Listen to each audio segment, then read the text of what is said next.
Hello everyone, bringing you another unboxing video today, or a suitcase opening in fact, because that's what all this kit's arrived in, is an old British issue green suitcase.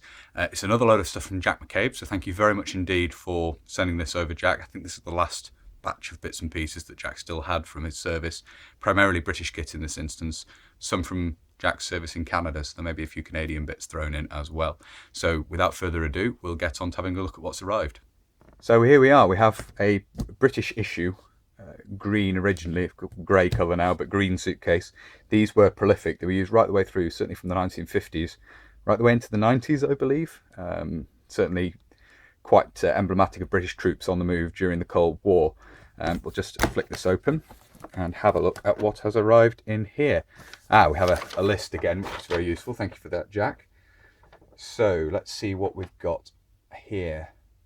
So we have well, the first thing that I see on top here that was quite interesting is a BATUS, a British Army Training Unit Suffield commemoration plaque. See the details there. So that's, and you can see the camera in reflection there, but never mind. That's a rather interesting piece, obviously in the shape of Canada, as you can see. So that will, once I have a proper kit room on the go, that will have to go up on the wall. That's very interesting. I rather like that, I have to say. So that's unusual, but as I say, I'll definitely find space once I have a proper kit room set up. There'll definitely be space for that on the wall. We have a couple of luggage tags there, and the keys. Most important, of course, the keys to the suitcase, I believe. Put those to one side, keep those safe. Ooh. A poncho, by the look of it. Yep. You can see the draw cords there. I won't unwrap this fully, but a British Army lightweight poncho, the nylon poncho. That's always useful to have another one of those. I think I only have one, so if you're making a basher, it would be very useful to have another. Thank you for that, Jack. A foul weather jacket. Let's have a look at this. There's the label. Oh, so this is relatively early, quite early 80s actually. So jacket, foul weather, olive drab, not RAF issue, of course. This is a British Army issue one, and then the very, very early 80s contract number there, size 2, and obviously Jack's last name. So that's an excellent thing to have as well, because they're not that common these days. All the nylon scrunching, sorry about that. Right, let's have a look here. So we have this toolbox here, which Jack was explaining, commonly used by armourers on the range to carry the toolkit. It's a little awkward to get into shot actually because it's quite bulky. So I'll empty some more stuff out of the suitcase, get that out of the way, and we'll have a look at that in just a minute. Put that to one side here. Right, so a pair of 1968 pattern combat trousers by the look of it. Yep. And what size are these? Let's have a look at the labelling here. Size 5, so they're in my size. And again, they'll be 70s, still in pure cotton, I think. And this lovely at the early print, as you can see with the bleed over there. It'll focus. There we go. It's found it. The bleed over between the colours and everything. Very indicative. And a nice feature of early British DPM. I like the look of it anyway. That's just one of my things I like from early British DPM clothing. Yes, this was on the list as well. Combat smock, 1968. Get my words out.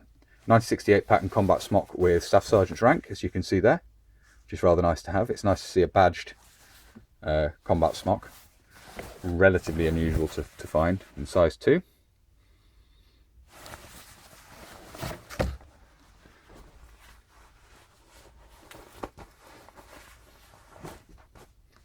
And another pair, I think, of 1968 pattern trousers, which are in beautiful condition. Absolutely stunning condition. They're really, really well preserved, again in a size 5. And again, there'll be 70s examples, judging by the contract number there. So, 70s made. Very, very nice. Thank you very much, Jack. They are, all of that 68 pattern clothing is superb. Not as common as it used to be. And then we have a pair of Canadian, heavily worn. Look at that, nearly entirely lost the tread on the bottom there. Canadian combat boots, as you can see there. Again, the suitcase kind of getting in the way. If I move that in there, we can get a better shot of them. Which I understand Jack was issued during his service with Batus out in Canada. And I did ask in an email, he'd said he was sending these over. And I asked, obviously, did you wear your Canadian boots once you came back? Did you prefer them to the British boots Combat High, which we also have a pair of in here? Yes, definitely was the answer. And so these were actually worn in once he returned to Britain as well. So quite an interesting little thing, little piece of information. But we have a pair of those.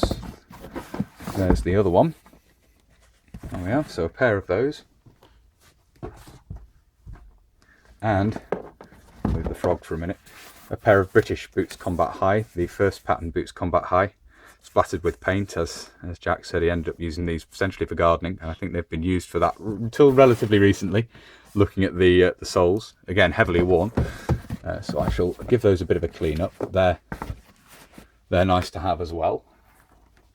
Actually, the subject of a video, I'm not sure if that'll be up before this or after. And then this is the horrible drill frog that was produced for use with the drill belt in the same material. It's incredibly stiff, as you can see there. In fact, you can sort of bend it and it almost stays in position.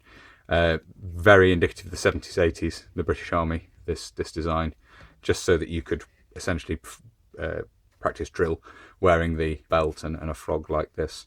So yeah, and we can actually see at the back here, can you see? Just manoeuvre the camera slightly. You can actually see the date in the back of the suitcase there, the back here, 1979. So that's rather nice. The stamps on these are normally long gone since.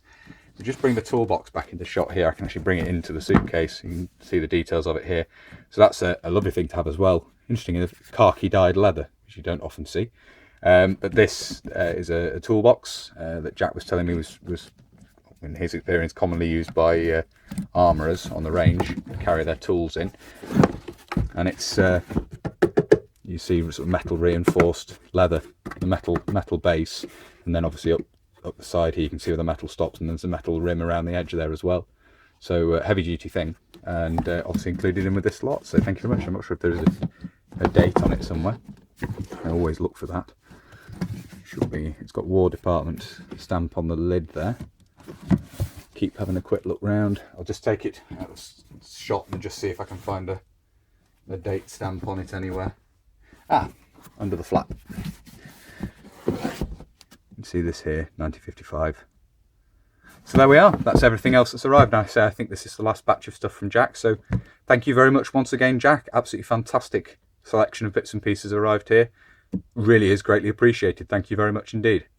So there we are. I hope you found it interesting looking at those bits and pieces which have arrived. Thank you very much again, Jack, for that. Very much appreciated you sending me all these bits and pieces over. As I say, I think this is the last batch that'll be arriving, so I thought it was again worth running through because I know people like these videos looking at newly arrived items. And Jack, once again, thank you very much indeed for sending me all of this stuff. It really is very much appreciated.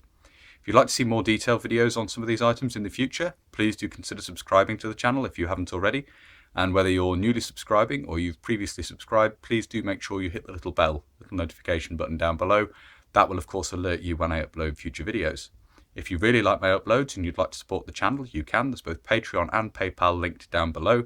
And a huge thank you as ever to everybody who supports the channel using those two methods. If you'd like to follow the channel on social media, you can. There's Facebook, Instagram and Twitter all linked down below. And if you'd like to get in contact but you don't really use social media, there is of course an email address down there as well. But that's everything for this video, so until next time, bye for now.